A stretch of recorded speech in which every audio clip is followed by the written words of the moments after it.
오늘 저는 우리는 어떻게 살 것인가 라고 하는 그런 제목으로 하나님의 말씀을 전하겠습니다. 자, 우리는 어떻게 살 것인가? 참 엄청난 주제입니다. 큰 주제죠. 자, 어떻게 살 것인가 라고 하는 주제로 나온 책들이 너무 많습니다. 근데 오늘 이 다니엘을 통해서 우리는 어떻게 살 것인가를 한번 깊이 생각해 보는 그런 시간들을 갖고자 합니다. 여러분이 잘 아는 유시민이라는 작가가 있습니다. 국회의원도 하시고 또 보건복지부 장관도 하셨고 그런 작가죠. 글을 잘 써서 많은 독자들의 사랑을 받는 그런 분이십니다. 얼마 전에 어떻게 살 것인가라는 책을 썼죠. 그래서 스테디셀러가 되었습니다. 유시민 작가는 그의 책에서 자신은 결코 영생을 원치 않는다라고 못을 받고 있습니다. 그분의 책을 한번 인용해 보겠습니다. 삶이 영원히 계속된다면 죽고 싶어 할지도 모른다. 죽을 수 없다면 삶은 형벌이 될 것이다. 너무나 간절하게 영생을 원한 나머지 그것을 구하는 일에 몰두하느라 유한한 인생에서 맛볼 수 있는 모든 환희와 행복을 포기하는 사람들을 보면 너무나 안타까운 마음이 든다. 나는 영생을 원치 않는다. 단 한 번만 즐겁고 행복하게 그리고 의미 있게 살고 싶을 뿐이다. 그랬습니다. 이 작가의 이 말은 하나님을 믿지 않는 사람들을 대변하는 것 같습니다. 자, 영생을 믿지 않는 분들은 한 번뿐인 인생을 의미 있고 즐겁고 행복하고 가치 있게 살고 싶다. 이게 가능할까 하는 것입니다. 인생이 그렇게 쉬운 것일까? 정말 내 힘으로 내가 노력해서 인생이 행복하고 의미 있고 가치 있게 살아낼 수 있는 것이 아니라고 성경은 얘기하죠.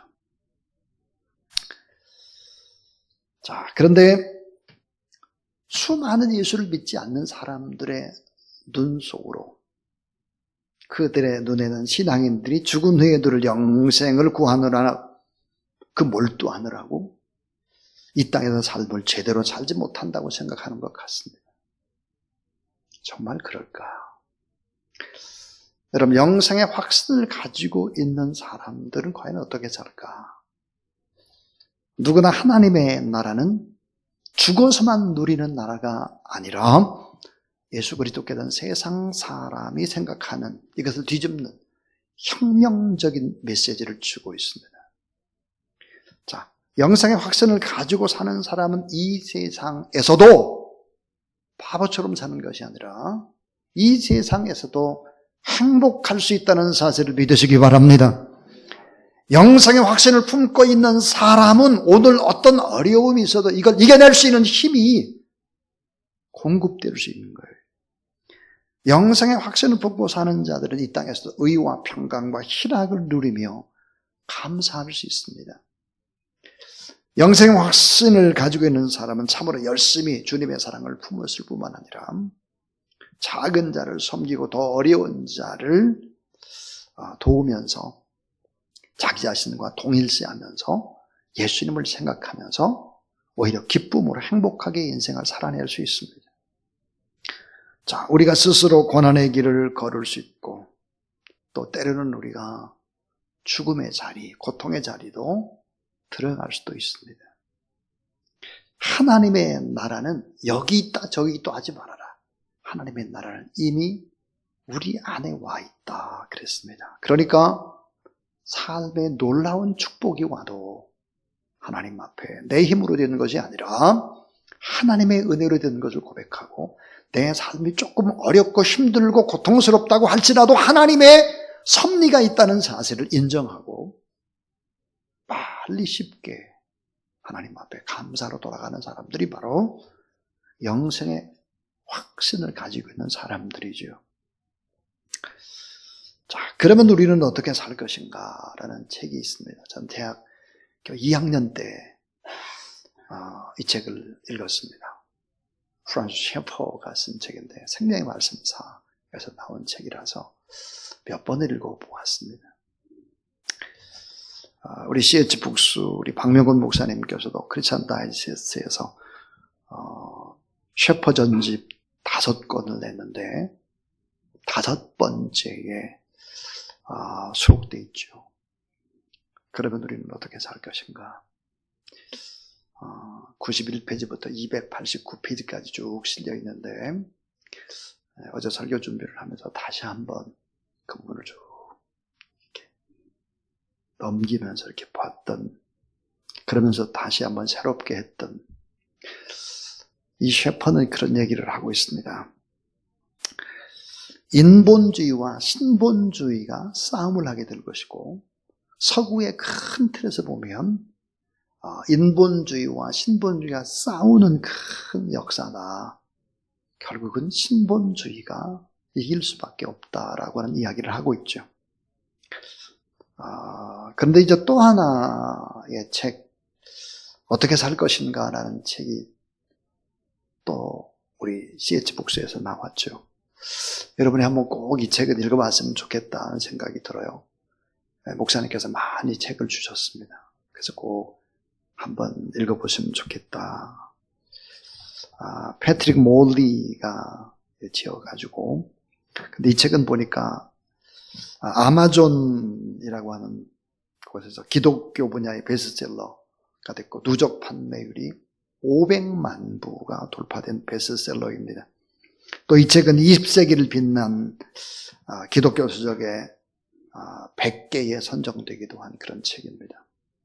어쨌든 이 주제가 어떻게 살 것인가입니다. 여러분, 어떻게 사는 것이 참된 인생일까요? 어떻게 살아야 될까요?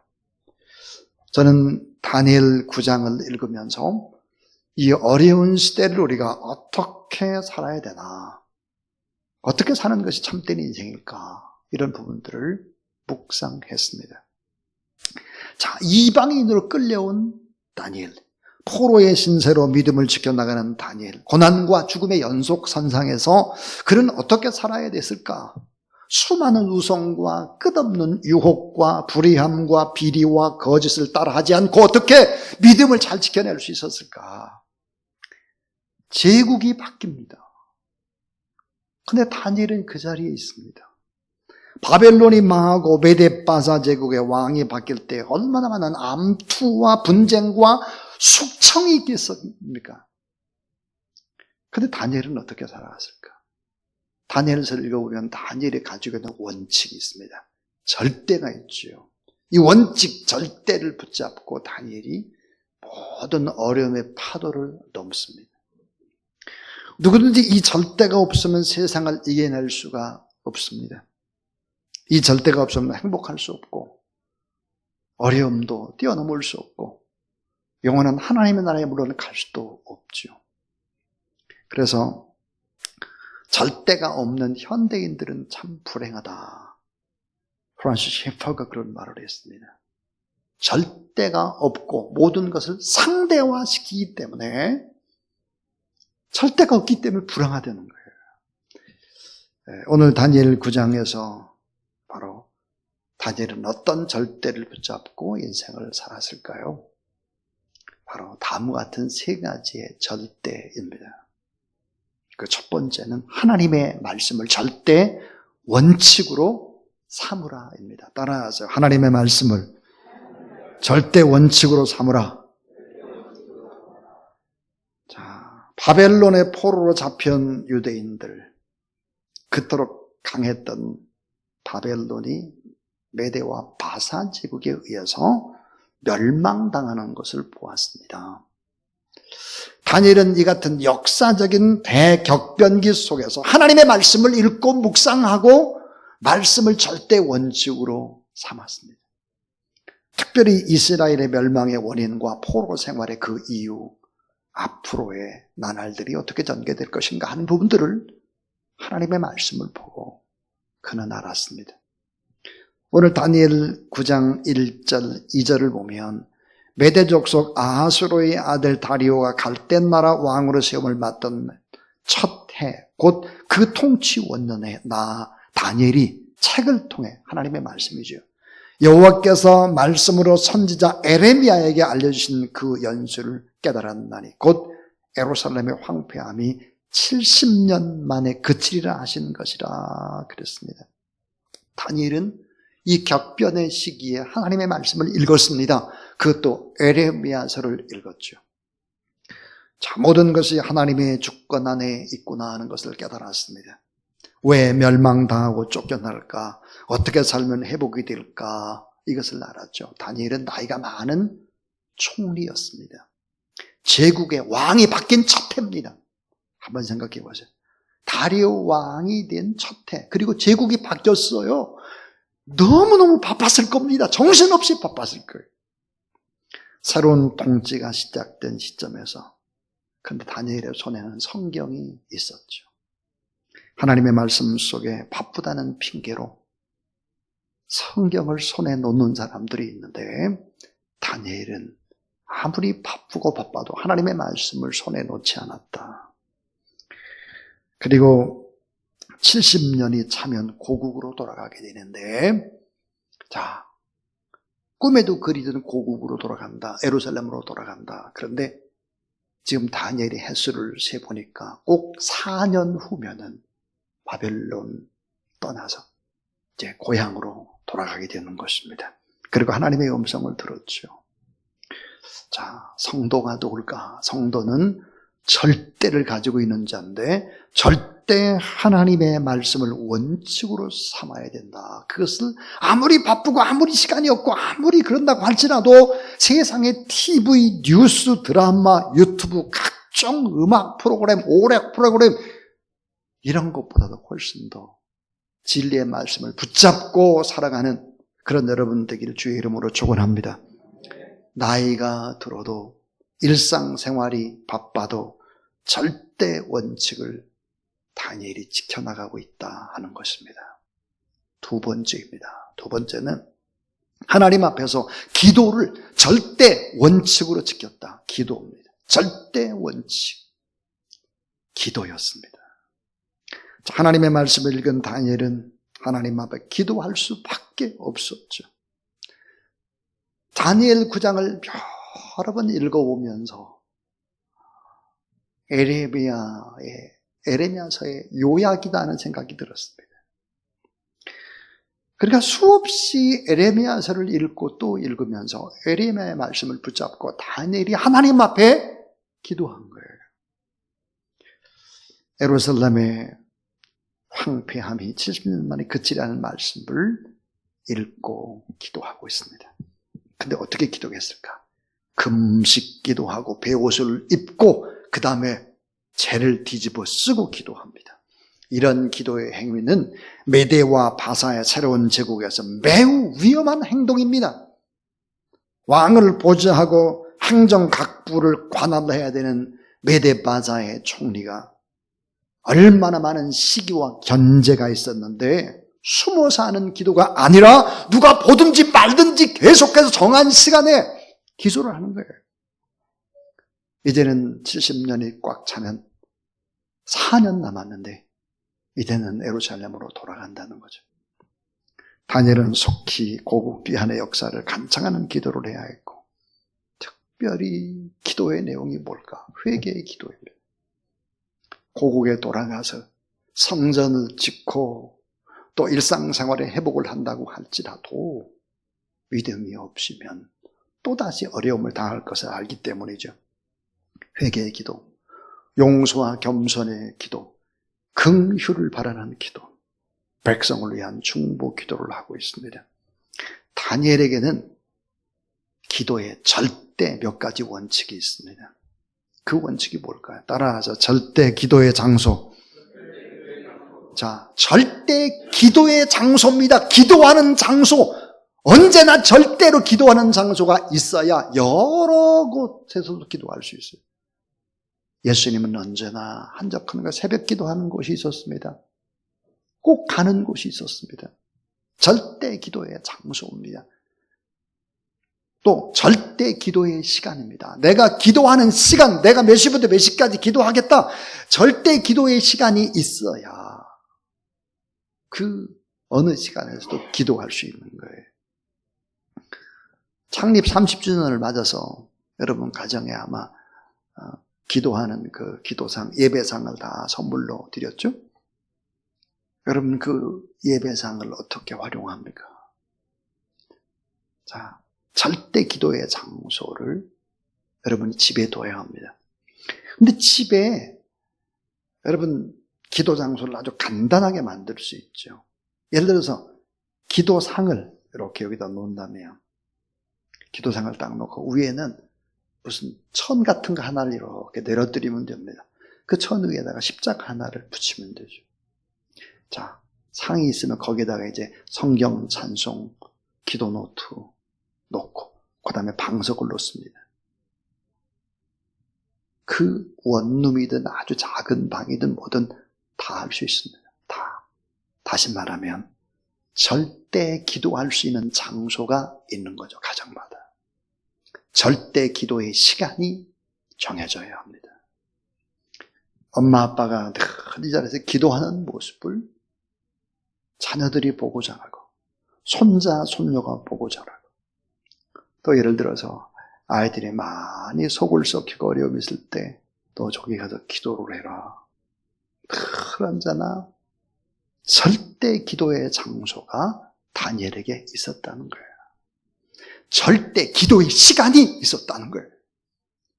무시로 기도합니다. 저는 뭐 언제나 기도합니다. 그런 사람은 기도하는 사람이 아니에요. 기도의 장소가 있어야 돼요. 그리고 절대 기도의 능력을 믿고 절대 기도 응답의 확신을 가지고 근데 또 하나는 작정으로 기도하는 시간이 있어요. 작정 기도. 오늘 본문에 새 일이에요. 21일을 얘기하죠. 그리고 또 하나의 다니엘에게는 기도할 때 절대가 있었죠. 그것은 회개의 기도였습니다.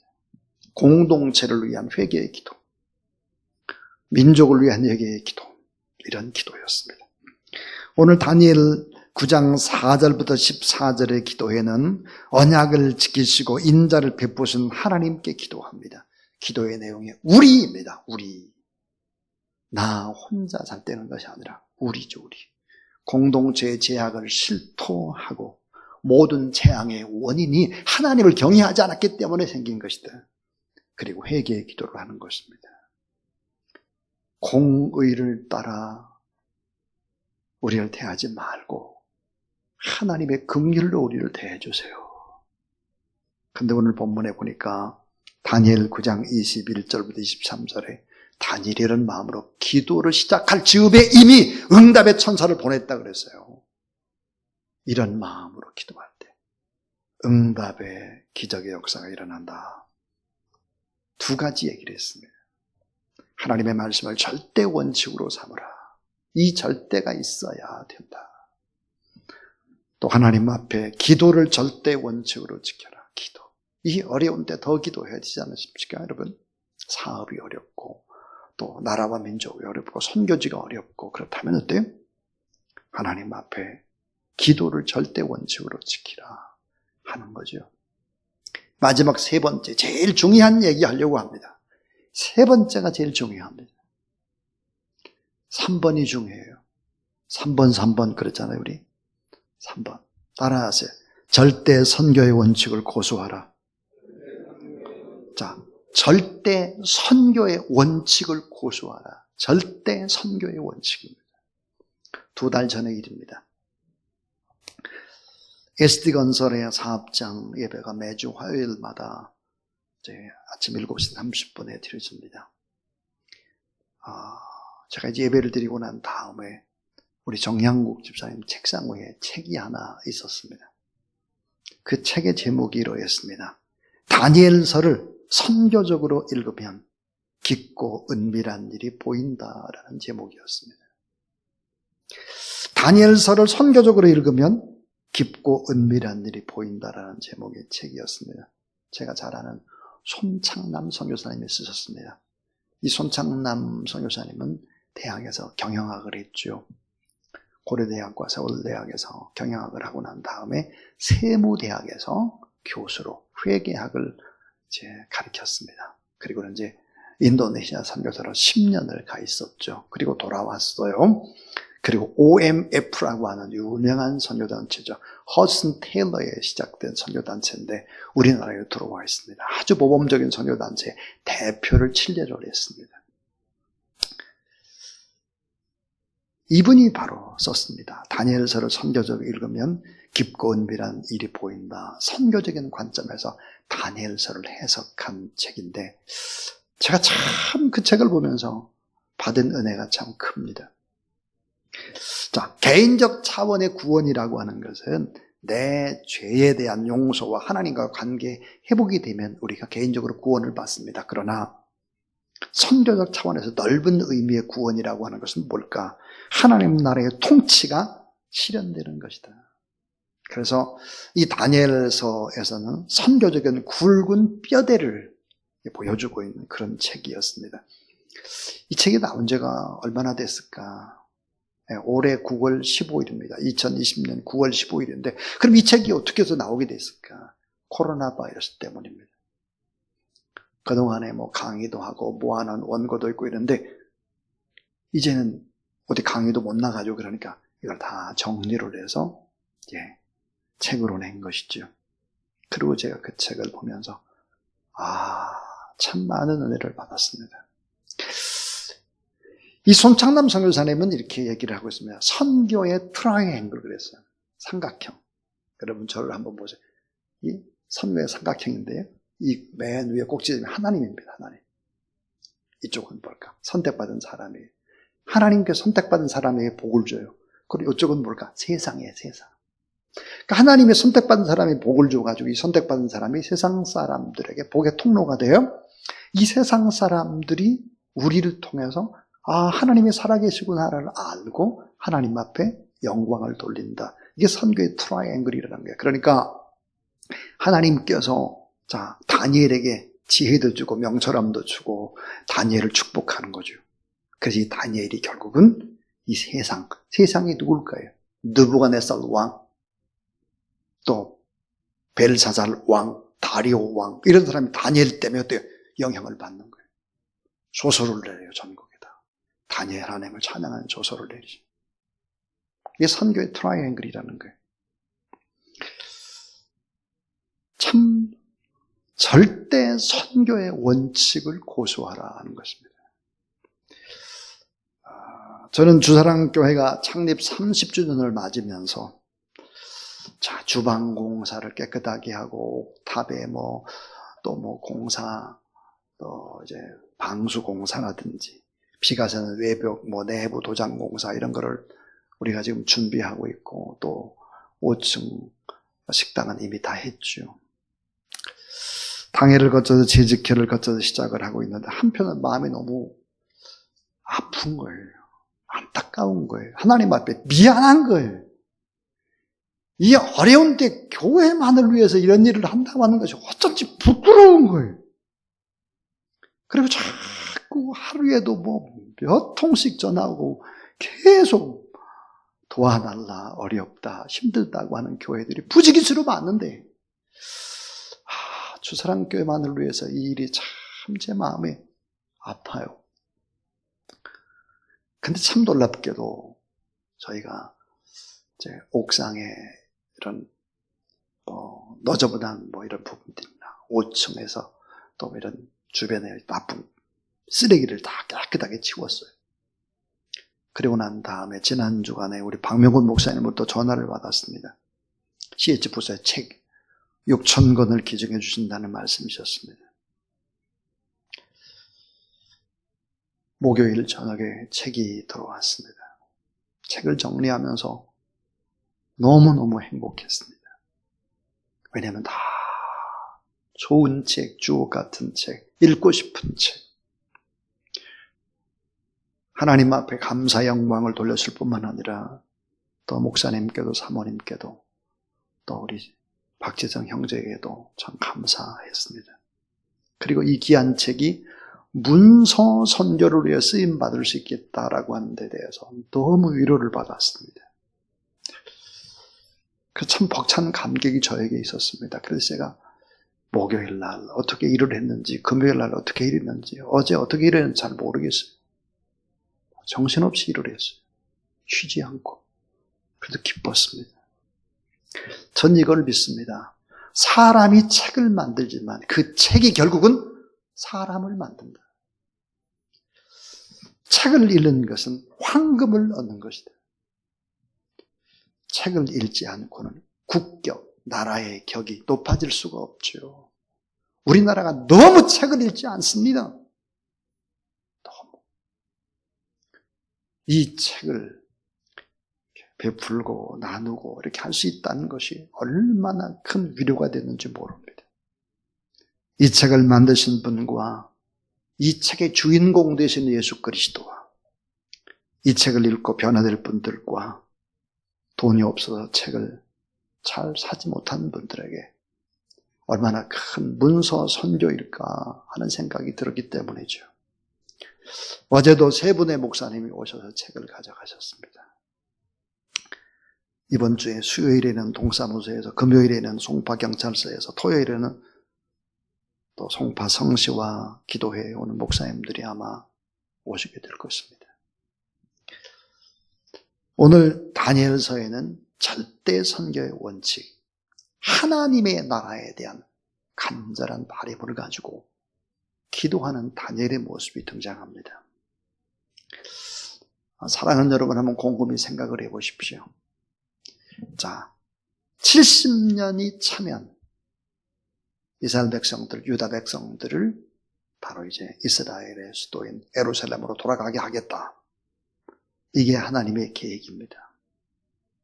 꿈에도 그리던 이스라엘 백성들이 돌아간다고 하면 다니엘은 너무너무 기뻐서 펄펄 뛰어야 되는 거 아닙니까?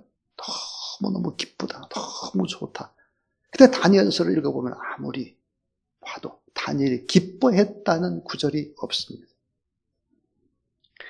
70년 후, 그러니까 4년이 지나면 다시 예루살렘으로 돌아가서 독립을 하게 될 것이고 성전을 건축하게 될 것이고 일상의 삶을 회복하게 될 것이고 다 회복이 될 것이다. 그러나 다른 나라의 왕들이 쳐들어와서 다시 성전을 파괴하고 백성들을 또 괴롭히고 짓밟힘을 당하게 될 것이다. 왜?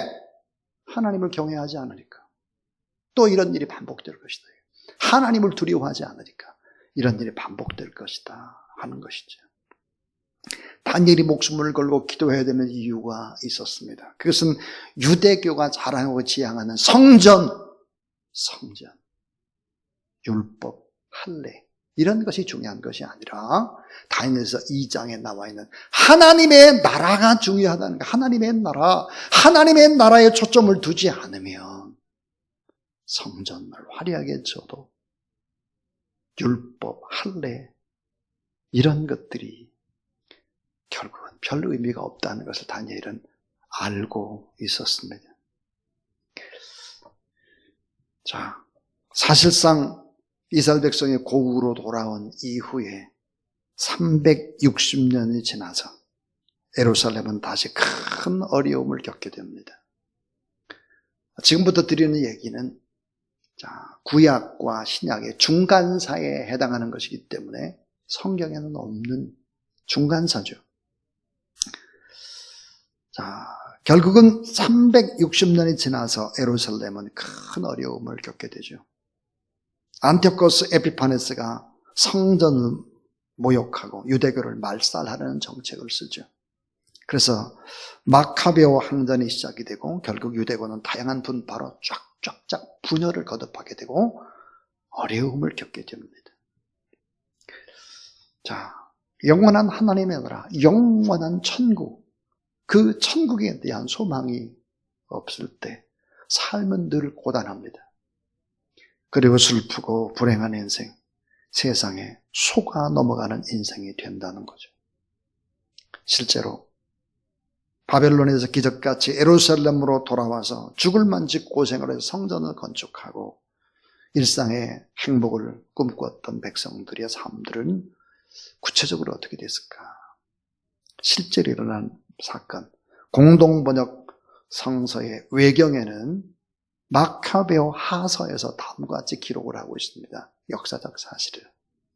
예루살렘에서 안디오코스 에피파네스를 만나는 사람마다 가차없이 칼로 쳐 죽이고 집으로 도망간 사람들을 마구 학살해버리라고 부하들에게 명령을 했다. 이렇게 되어 젊은이와 늙은이의 살육과 여자와 어린아이의 학살과 처녀와 젖먹이의 도살이 자행되었다. 뿐만 아니라 노예로 잡혀간 사람의 수도 살해된 사람의 수만큼이나 많았다. 안티오코스 에피파네스는 이것으로 만족하지 않고 무엄하게도 세계에서 가장 성스러운 성전으로 들어간다. 안티오코스는 거룩한 기물에 그 더러운 손을 대고 또 다른 왕들이 이 성전의 발전과 영예를 위해 바쳤던 봉헌물을 그 더러운 손으로 마구 쓸어 가고 말았다. 마카베오 5장 12절부터 16절까지의 이야기입니다. 자, 저는 이제 설교를 마칩니다. 영원하신 하나님의 나라, 영생의 그 나라에 소망을 두지 않고 살아가는 인생은 이 땅의 삶이 정말 행복할 것인가? 의미 있고 가치 있게 인생을 살아갈 수 있을까? 불가능합니다.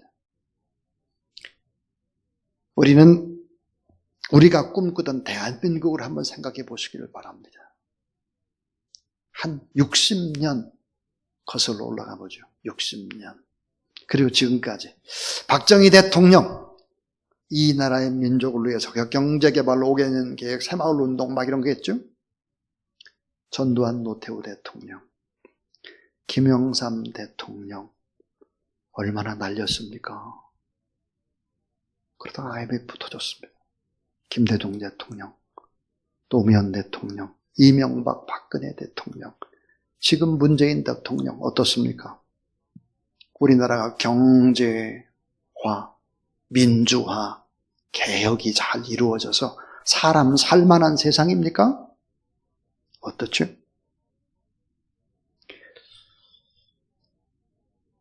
행복한 세상, 의미 있는 세상, 가치 있는 세상, 이런 세상을 우리는 지금 살고 있는가 하는 것입니다. 유시민 작가의 말을 다시 생각해 봅니다. 나는 영생을 원치 않는다. 단 한 번 즐겁고 행복하게 그리고 의미 있게 살고 싶을 뿐이다.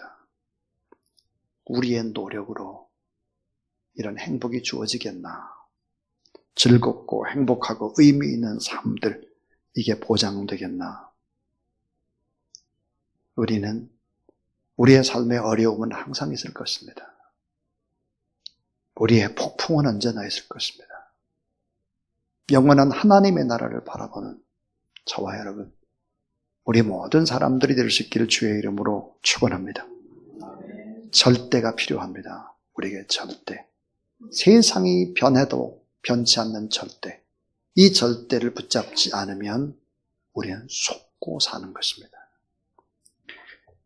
이제 여러분 주보를 봐주십시오. 주보에 보면 제가 참으로 이상한 삶을 사는 자라는 글을 하나 썼습니다. 하나님의 말씀을 절대 원칙으로 삼아야 된다. 기도를 절대 원칙으로 지켜야 된다. 하나님 앞에 절대 선교의 원칙을 고수하라. 그러기 위해서 축복의 통로가 돼야 되고, 우리가 축복의 통로가 돼야 세상 사람들이 하나님의 살아계심을 알고 하나님 앞에 영광을 돌린다. 자, 참으로 이상한 삶을 사는 자, 참으로 이상한 삶을 살아가는 이가 있다. 예수님의 십자가를 거쳐 부활을 경험한 사람이 자기 스스로 걷는 길은 놀랍게도 십자가의 길이다. 십자가 없이는 부활이 없고 부활은 십자가 없이 이해되지 않는다. 예수님의 십자가에서 부활이 나오고 예수님의 부활에서 성도들의 십자가가 비롯된다. 다시 사는 길을 보장받은 사람만이 기꺼이 죽을 수 있는 삶을 사는 것이다. 그 다음 구절이 좀 오자가 났어요. 하나님의 자녀는입니다는, 하나님의 자녀는 종노릇하는 즐거움을 이미 알고 있는 성공한 사람이 틀림없다. 이 땅에서 가장 실패한 사람은 누구인가? 하나님의 자녀가 아니면서 자기 자신이 마치 왕인 듯 인생을 사는 자이다. 다스려야 할 사람이 섬기는 것, 그것이 최고의 축복이며 성공이다. 오늘 우리가 하나님의 자녀입니다. 하나님의 자녀면 왕노릇 할 수 있는 사람이죠. 그래서 다스려야 할 사람이 섬기는 것, 그것이 최고의 축복이며 성공이다. 여러분, 최고의 축복, 최고의 성공, 최고의 행복, 최고의 가치 있고 의미 있는 삶을 살아내는, 그래서 하나님 앞에 영광 돌리는 여러분의 인생이 될 수 있기를 주님의 이름으로 축원합니다.